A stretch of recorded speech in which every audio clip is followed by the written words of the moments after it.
Hi friends, Mahanadi சீரியலுக்கான upcoming episode என்னென்னு பார்க்கலாம். வீட்டில் ரெடியாக இருக்காங்க. காவிரி வந்த கையோட அவன்கிட்ட வந்து விவாகரத்து வாங்கிடணும். ஏன்னா மாமியை நல்லா ஏற்றி விட்டு போகிறாங்க. தேவையா உங்கள் மகதான் பிரிஞ்சுட்டாலே அப்படி இப்படின்னு. சாரதா இன்னைக்கு மாமின்லாம் பார்க்கலங்க, நல்லா கழட்டி விடுது. உங்கள் வேலையை பார்த்துட்டு போங்கம்மா, எங்களுக்கு தெரியும் அப்படிங்கிற மாதிரி. அதான் சொல்லுவாங்கள்ல, புழு கூட ஒரு வாட்டி 4 வாட்டி தோணுனா திரும்பி பார்க்கும் அப்படின்னு. அந்த மாதிரி தான் சாரதா பேசி விட்டுறாங்க. மாமியும் கீழே போயிடறாங்க. மாமி ஆரம்பத்துலேருந்து பழகினதுக்கு நல்லவங்க நினச்சவங்க, நல்லவங்க தான் இப்போவும். ஆனால் இப்படி பேசுவாங்கன்னு நினைக்கவே இல்லை. இங்கே குமரனும் போயிடுறாங்க. காவேரி கிட்ட போயிட்டு இந்த மாதிரி நான் நியூஸில் பார்த்தேம்மா, நான் இருக்கேன் பக்கத்தில். ஐயோ வேணாமாம்மா நீங்கள் போங்கங்கிறாங்க. கரெக்டாக வந்து ஜெயிலில் பிடிச்சிட்டு போகிறது, போலீஸில் பிடிச்சிட்டு போகிறத பார்க்குறாங்க. காவேரி பார்த்த கையோட ஐயோ மாமா நிற்கிறாரு. மாமாலாம் உனக்கு ஒரு ஆளான்னு இல்லைன்னா கூட பரவாயில்ல. மாமா நான் போய் ஆகணும், அம்மாவுக்கு மட்டும் தான் நீ பயந்த, நான் போகணும். அவர் இங்கே பாருங்கள் போலீஸ் பிடிச்சிட்டு போகிறாங்கன்னு சொல்லிட்டு கிளம்புறதை விட்டுட்டு அப்படியே பேந்த நிற்கிது காவேரி. குமரனுக்கு ஆக்சுவலாக வந்து கடையிலேருந்து எனக்கு தச்ச துணி வேணும் அப்படின்னு கேட்குறாங்க. அதனால் காவேரி நீ பார்த்துக்கிறியா, நான் போட்டா நீங்கள் போமாம்மா அப்படின்னு அனுப்பி விட்றாங்க. அதுக்கப்புறம் கூட வேலை பார்க்குறவங்க நான் போகிறேன், சாரை வந்து பிடிச்சிட்டாங்களாம். ஐயோ மேடம் பரவாயில்ல நான் பார்த்துக்கிறேன் அப்படின்னு சொல்லி பறந்தடிச்சு ஓடுறாங்க. போலீஸ் ஸ்டேஷனில் எல்லாம் வெளியே நிற்கிதுங்க. அன்பு, ராகினி, அம்புட்டும். அன்பு மட்டும் உள்ளார உட்காந்துருக்காரு விஜய்க்கு பக்கத்தில். இங்கே வெளியில் அம்புட்டு கும்பல் நிற்கிது. காவேரி வேகமாக உள்ளுக்க ஓடுறாங்க. இங்கே ஒரு ஓடுறா அப்படின்னு ராகினி வெண்ணிலாம் பின்னாடியே போகுதுங்க. போன கையோட இங்கே உள்ளுக்க போயிட்டு என்ன பண்ணுறாங்க, விஜய் பார்க்குறாங்க. விஜய் அப்படியே கட்டி பிடிச்சி, என்ன காவேரி கட்டி ஸ்டேஷனில் கட்டி பிடிக்க முடியாது, அவர் ஆர்வமாக வந்து நிற்கிறாங்க.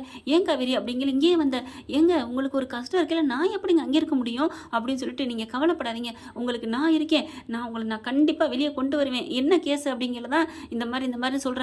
ஓ இந்த மாதிரி பழி போட்டாரா, இவர் அந்த ஆயுதத்தை எடுத்துட்டாரா, நான் எப்படி சும்மா விடுவேனா அப்படின்னு சொல்லிட்டு, இவரை எங்கே தட்டினா எங்கே விடுவார்னு எனக்கு தெரியும் அப்படின்னு காவேரி சொல்ல, உடனே அங்கே இருந்துட்டு வர்றாங்க. ஏய் இங்கே ஏண்டி வந்த அப்படின்னு வெண்ணிலா வருது. உனக்கு என்னடி உரிமை இருக்குது, உறவு இருக்குது, நீ தான் அக்ரிமெண்ட் முடிஞ்சா போயிட்டில்ல அப்படின்னு வெண்ணிலா கத்தையே.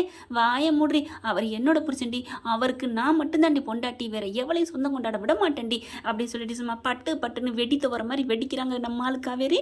அடுத்து இன்ஸ்பெக்டர்கிட்ட போய் பேசுகிறாங்க. என்ன காரணத்துக்கு சார் இந்த மாதிரி என் விஜய் கூட்டியாந்து வச்சிருக்கீங்க அப்படிங்கிறாங்க. ஓ நீ தான் அந்த காவேரியா அப்படின்னு பேச ஆரம்பிக்கிறாங்க. இங்கே பாருங்கம்மா, நடந்ததெல்லாம் உங்களுக்கு தெரியும், அந்த பொண்ணை ஏமாத்திட்டாருன்னு சொல்கிறாங்க, அவங்க அப்பா அம்மாவை ஆக்சிடென்ட் பண்ணி இவர் தான் ஏதோ பண்ணாராம் அப்படின்னு சொன்ன கையோட, சரி சார் அது எத்தனை காலத்துக்கு அப்புறம் எப்போ சொல்கிறீங்க, இப்போ தானே அவர் வந்து சொல்கிறாரு, இப்போ அவர் அன்பு சொல்கிறாருன்னா புரிஞ்சுக்க வேணாமா, அவருக்கு அவங்களுக்கு சண்டை, அதனால இந்த மாதிரி சொல்கிறாங்க. ஆமாங்க, சண்டை நடந்தால் தானே ஒருத்தவங்க பண்ண தப்பை சொல்ல முடியும் அப்படின்னு நீங்கள் அன்பு சொல்ல, ஏ நீ வாயை மூடுறா, நீ மட்டும் என்ன, நீ மட்டும் கொலை பண்ணேன்னு அர்த்தமா, நீனு இதுக்கு உடந்த, உனக்கு தான் தண்டனை கொடுப்பான், பரவாயில்ல சார் இருக்கட்டும் அப்படின்னு அன்பு தெனாவட்டா பேசுகிறான்.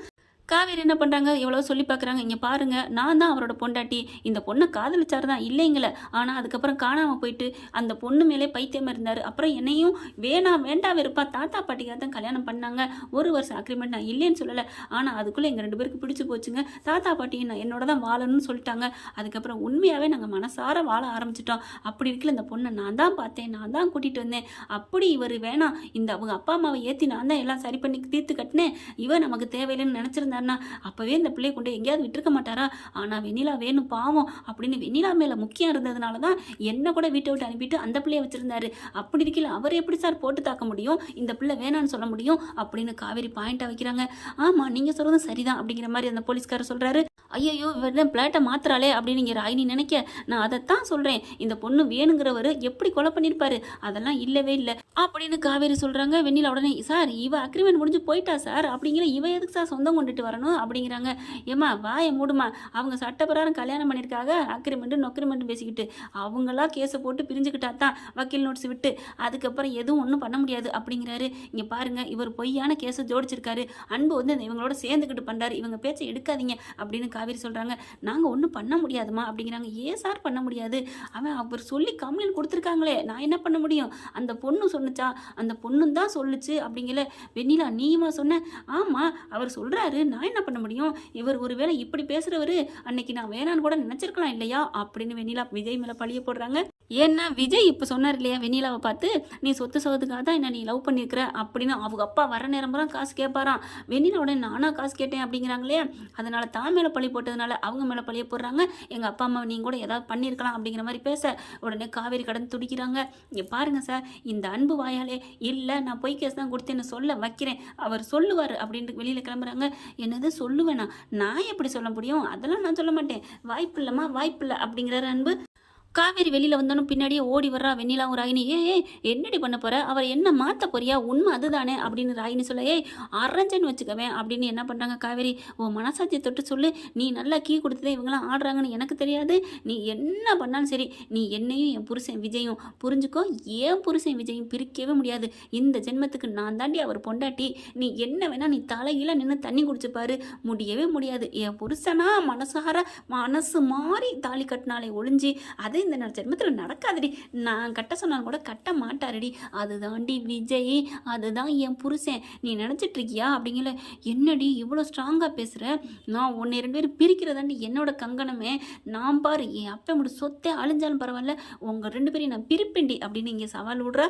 வெண்ணிலா பார்க்குது, இது என்ன இதுக்கு 2 பேர் சண்டையில் நம்மளை வச்சு குளிர்க்கா, இதுகளா ஒன்றும் புரியலையே அப்படிங்கிற மாதிரி யோசிக்க ஆரம்பிக்குது வெண்ணிலா யோசிக்க ஆரம்பிக்கிறத இங்கே காவேரி நோட் பண்ணுறாங்க. வெண்ணிலா இப்போவாது புரிஞ்சுக்கோ, இவ என்ன நோட்டத்தோடு பண்ணுறாண்டு நீ புரிஞ்சுக்காமல் இருக்கிற, கண்டிப்பாக ஒரு நாளைக்கு நீ புரிவ, இவங்க உன்னை நடுத்தருவில் நிப்பாட்டுவாங்க, ஆனால் இப்போ நான் கிளம்புறேன், என் புருஷனை நான் வெளியில் எடுக்கணும், நல்லா தெரிஞ்சுக்கோங்க, இங்கே வந்து நான் என் புருஷனை எடுப்பேன் அப்படிங்கிற.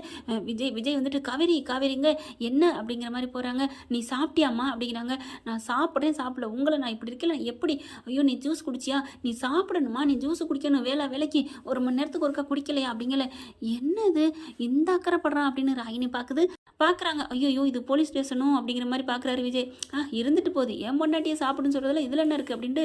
இங்கே பாருமா காவேரி, நீ சாப்பிடுமா, என்னை பற்றி நீ எதுவும் கவலைப்படாத, இதெல்லாம் ஒரு பொய் கேஸு என்றைக்கும் நிலைக்காது, பொய் என்றைக்குமே நிலைக்காது, நீ தைரியமாக போ காவேரி அப்படிங்கிறாங்க. நீங்கள் ஏன் கவலைப்படுறீங்க, நான் இருக்கல, அதான் நான் சொல்கிறேன், நீ இருக்கல, எனக்கு என்னடா என் செல்லாக்குட்டி, நீ இந்த மாமாவை எடுத்துருவடி தங்கம், இந்தா ஒரு முத்தத்தை வாங்கிட்டு போ அப்படின்னு ஒரு பிளேயிங்ஸை பறக்க விட்டாரு. அதை அப்படியே கவக்குன்னு வாங்கிக்கிறாங்க. போலீஸ்காரர் பார்க்குறாங்க, என்னம்மா இவ்வளோ அன்பாக இருக்கீங்க, உங்களை பிரிக்க முடியாதுமா, கண்டிப்பாக நீ இவர் வாக்குமூலத்தை மாற்றி சொல்கிற மாதிரி நீ ஏதோ பண்ணுறேன்னு சொன்னில, அதை பண்ணுமா அப்படின்னு சொல்லிட்டு அனுப்பி விடுறாங்க. என்ன ஃப்ரெண்ட் இப்படி போனால் சூப்பராக இருக்கா, பார்க்கலாம் என்ன நடக்க போகுதுன்னு. இந்த பதிவு உங்களுக்கு பிடிச்சிருந்துச்சுன்னா உங்கள் பொண்ணான கையில் ஒரு லைக்கை போட்டு சப்ஸ்கிரைப் பண்ணிடுங்க. Thank you friends.